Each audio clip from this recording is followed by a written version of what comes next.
There's a hole in the ground out back of my property that I've been walking around for 3 days now, and I haven't touched it with a single drop of anything. No spray, no powder, not one drop of gasoline, which is what half the men I grew up with would have reached for first. Folks think that's crazy, walking past a yellowjacket nest for 3 straight days and doing nothing to it. My father would have said it's the only smart thing to do. I'm Robert. I'm 102 years old, and I've been stung more times than I can count. By bees, by hornets, by every angry flying thing that ever built a home too close to mine.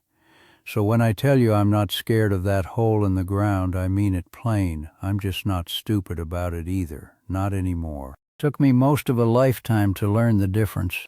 Now here's the thing that started all this. 3 days ago I was out checking on a fence post that had gone soft near the base, and I about put my boot right down into a nest I never knew was there. A little hole, maybe the size of a coffee cup, right at the edge of where the grass gives out to bare dirt, and out of that hole came 4, 5 of them at once, moving fast, moving mean, in that way they do when the sun's already up and they've had their coffee, so to speak. I backed off slow. Didn't run. Running's the worst thing you can do. They read that as something worth chasing. And I stood there a good 10 feet back, catching my breath, thinking about how many times in my life I've seen a man do something foolish to a nest just like that one. Douse it in gasoline and light it. Pour a full can of spray into it and stand there coughing in the cloud. Take a garden hose to it on full blast, screaming the whole time. I've seen all of it. I've done some of it myself, back when I was young enough to think being stung 20 times was just part of being a man. None of that is what I did this time, and none of it is what I'm going to tell you to do either. I want to take you back a ways first because there's a reason I think about nests the way I do, and it didn't start with wasps at all. It started with a fire. I couldn't have been more than 9 or 10 years old, out behind my father's barn on a dry afternoon in late summer, and a little brush pile my brother and I had been building, mostly for no good reason. Boys pile things up. Caught a spark from somewhere and started smoldering, then flaring. Wasn't a big fire. But it was fire, and I was a boy, and I panicked the way boys do. I went running for the water trough. My father got there before I did, and he didn't reach for water. He didn't reach for the sand bucket by the barn door either, the one we kept for exactly this. He just walked over, calm as you please, and started kicking loose dirt on top of it with his boot. Pressed it down, kicked more. Pressed that down too. Took him maybe a minute, and the whole thing just stopped. No smoke, no flare, nothing. Like it had never been burning at all. I asked him why he didn't use the water, since the trough was right there and it seemed faster to me. And he said something I've carried with me for over 90 years now. He said, "You don't wrestle a fire, son. You just cut off what it needs. Not water, not fighting it. Just taking away the one thing, the air, that let it keep going."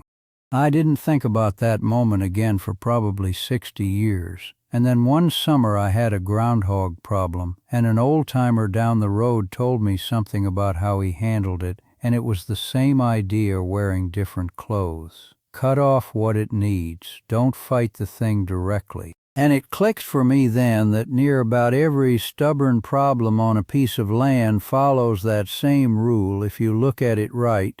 So when I found that hole in my yard 3 days ago, I wasn't thinking about poison. I was thinking about my father's boot pressing dirt down onto a fire.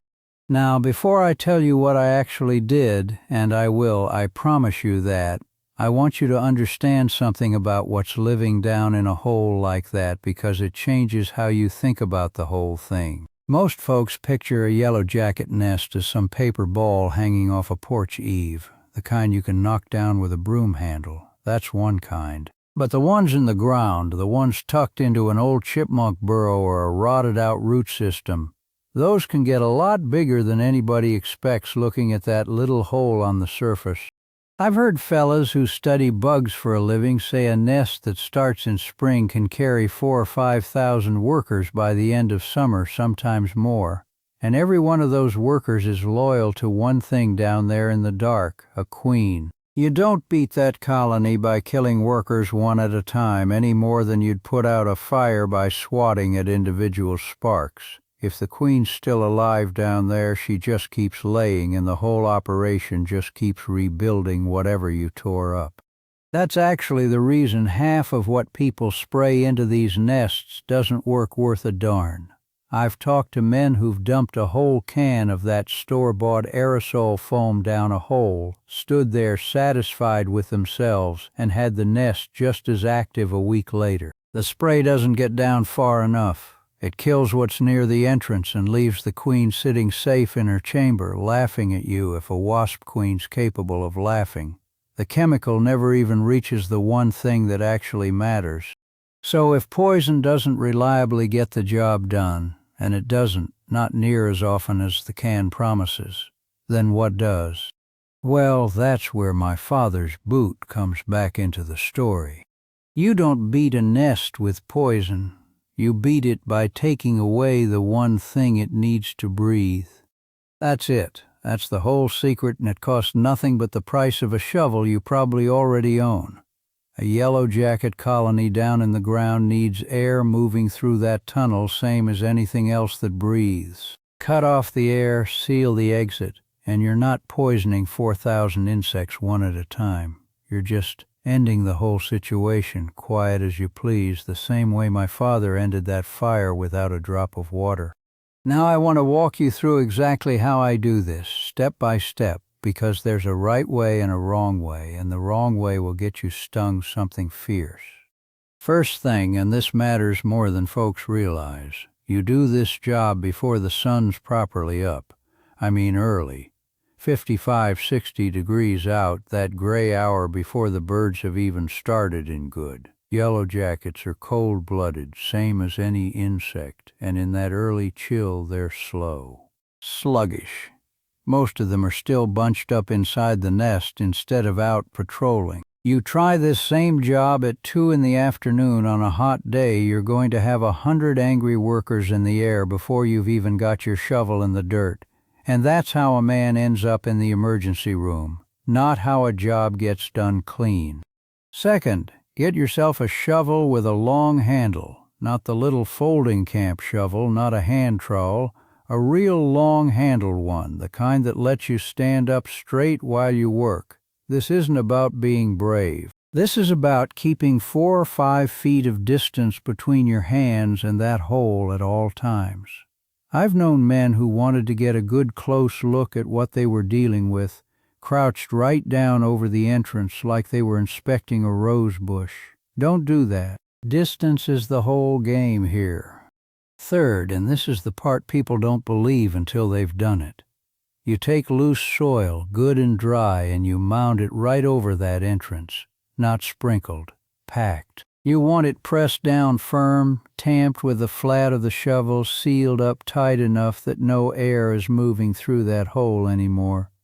You're not trying to bury anything alive out of cruelty. You're doing exactly what my father did to that brush fire, cutting off what keeps it going. No air moving in or out means the whole colony down there loses the thing it needs most, and there's no chemical required, none at all, because you're not fighting the fire, you're just smothering it. Now here's a number that might surprise you, and it surprised me the first time I heard it from a fella who deals with this kind of thing for a living. Some of these ground colonies, what they call a super colony, the real big ones, can hold something like 15,000 insects. 15,000. That's 3-4 times the size of your average nest, and from the surface that hole looks exactly the same size as a nest with 1/10 as many residents in it. You cannot tell by looking, so don't assume a small entrance means a small problem. And that number matters for the next step, which is the one most people skip, and it's why half the folks who try this think it didn't work. You have to go back the next morning and check. A big colony, especially one of those larger ones, will often dig a second way out. Not always, but often enough that you should expect it. If you seal one hole and walk away satisfied, feeling like my father walking off from that dead fire, and there's a second exit 20 feet away that you never spotted, well, that colony's just going to keep on living using the door you didn't find. So the next morning, same early hour, same slow, careful approach, you walk the area again. If you see any activity at a new spot nearby, you do the exact same thing all over again. Pack it, seal it, tamp it down. Most of the time, and I mean most of the time, not always, 2 mornings does the whole job. Sometimes it takes a third. I've never needed a fourth, but I also can't promise you that some monster colony out there somewhere wouldn't need one. Now I want to be straight with you about something, because there's a version of this that gets passed around where fellas make it sound like there's one trick that solves every nest every time, no matter what. That's not true, and I'd rather tell you where this doesn't work than let you go find out the hard way. If the nest is inside a wall cavity of your house or up under the foundation somewhere you can't get a shovel to, this whole method is no good to you. You cannot pack dirt over an entrance you cannot reach, and trying to force something into a wall void is asking for those insects to come out the other side inside your house, which is about the worst outcome I can think of. That's a job for somebody who does this professionally, plain and simple. And I'll say this next part as serious as I know how to say anything. If you or anybody in your house has ever had a bad reaction to a sting, I mean a real reaction, throat swelling, trouble breathing, not just a sore welt, you do not go near that nest yourself. Not with a shovel, not with anything. You call somebody. The folks who track this kind of thing say something like 60 to 90 people die every year in this country from stings like these, and it's not the fellas who are careful that end up in that number. It's the fellas who think it can't happen to them.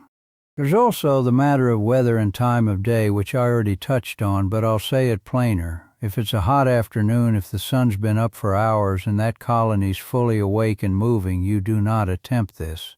I don't care how much of a hurry you're in to get it handled. Wait for morning. The whole method depends on those insects being slow, and on a warm afternoon they are anything but slow.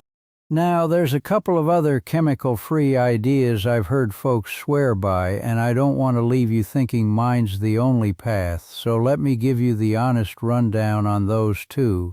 Boiling water is the one everybody's grandmother mentions, and it can work. I won't tell you it never does. But here's the catch nobody explains. It only works if the whole nest gets fully submerged in that water, every chamber, all at once. A partial pour, some water down the hole, and some splashed around the entrance does next to nothing except make a lot of steam and maybe scald a few workers near the top. If you can't get enough water down there fast enough to flood the entire nest, you've wasted a pot of water and irritated a few thousand insects for nothing. Soapy water sprayed or poured in works on a similar idea. It clogs up their breathing, coats them, does some real damage. But same problem as the boiling water. Half measures don't finish the job, and a stirred-up half-dead colony is more dangerous than one you left alone entirely. I've also heard about fellas using dry ice, dropping chunks down the hole and sealing it up right after, on account of the carbon dioxide settling down in there and smothering things out. That's really just a fancier cousin of what I do with a shovel, same principle, cutting off good air, except it costs money for the dry ice and a trip to go find some, when a shovel in the dirt already under your boots does the same job for free. And then there's the internet stuff. Liquid nitrogen. I've heard tell of fellas pouring liquid nitrogen down these holes and filming the whole thing for the world to see, and maybe it works. I won't say it doesn't. But I also won't tell a man to go buy liquid nitrogen to deal with a hole in his yard when a shovel handles it just fine. That's the kind of thing that looks impressive in a video and isn't worth the trouble in real life. Peppermint oil gets mentioned a lot too, as something that keeps them away in the first place before a nest ever gets established good. That's a different job than what we're talking about today. That's prevention, not removal. But it's worth knowing about for next spring, which I might get into another time. Here's a thought I want to leave sitting with you for a second, because it changed how I look at this whole business. There's a strange kind of wisdom some of these county extension folks, the ones who study this for a living, will tell you if you ask them plain. And it's this: sometimes the smartest thing you can do about a yellowjacket nest is nothing at all. See, these colonies don't survive the winter. Not the nest, not the workers, and not even that queen who's been running the whole show all summer. When the cold sets in good, the whole colony dies off, every one of them. And come spring, a brand new queen, one of the only survivors, and she'll have gone off somewhere else entirely to overwinter alone, starts a fresh nest from scratch someplace else. They don't come back to the same hole next year. That old nest is finished business, empty forever once winter's done its work. So if you find a nest in late September or October, and it's tucked somewhere out of the way where nobody's going to step near it, sometimes the wisest move a man can make is just to leave it be and let the season do what the season's going to do anyway. That's not laziness. That's just knowing when the fire's already burning itself out on its own and there's no sense pouring dirt on something that's about to go out regardless.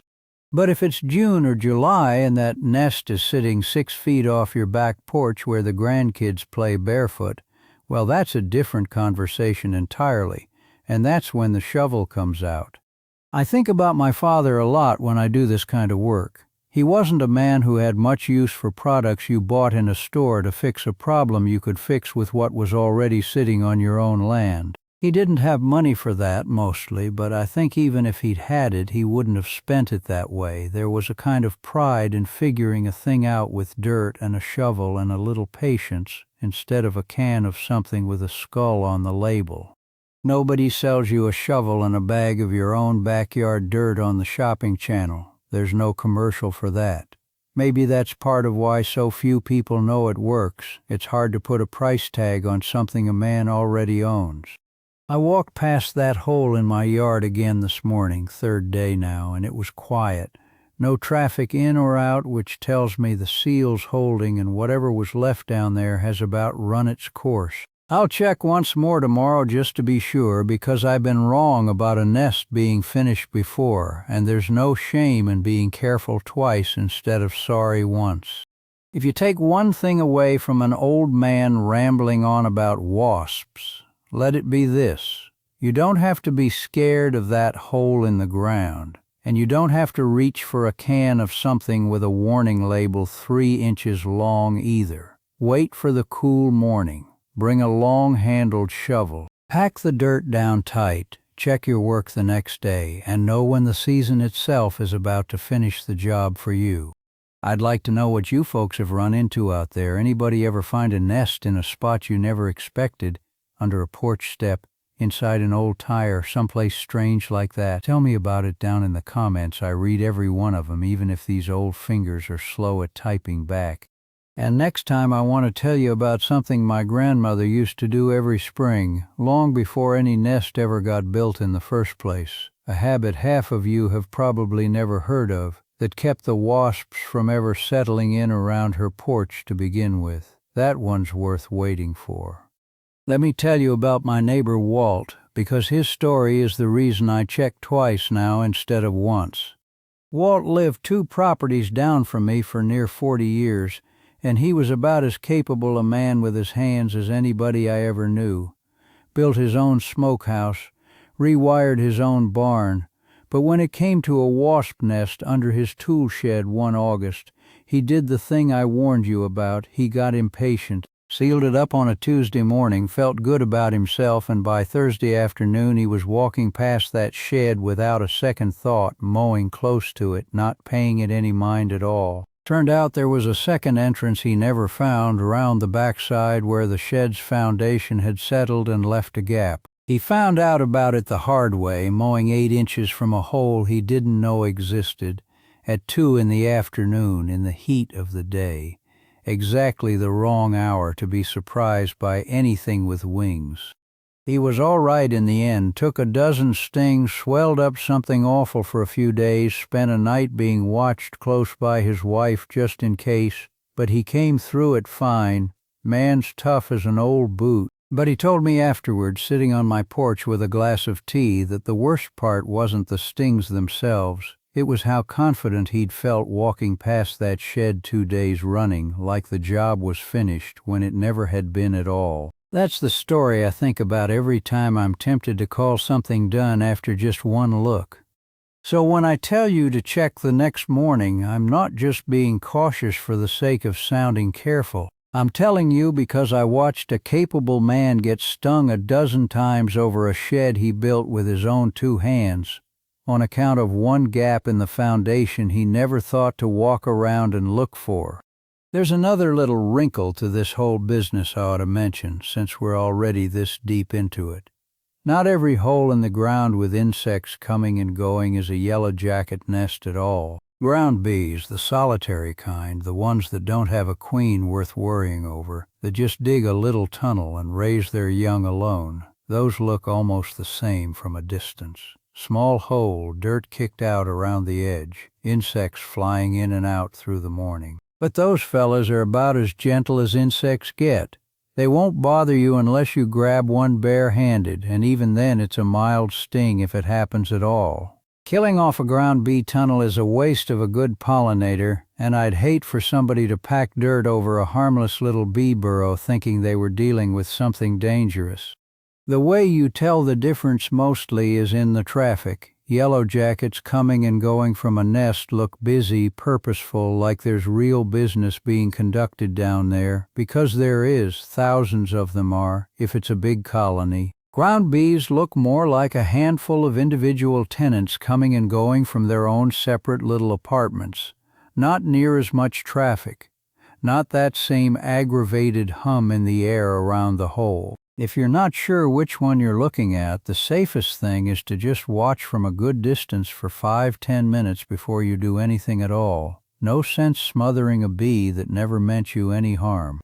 I'll tell you honestly, I get that wrong myself sometimes, even after all these years, and I've learned it's better to watch too long than not long enough. That's about all I've got in me for today. My coffee's gone cold sitting here talking to you, and that backfield isn't going to fence itself. I'll be out checking that hole again come morning, same as I said I would.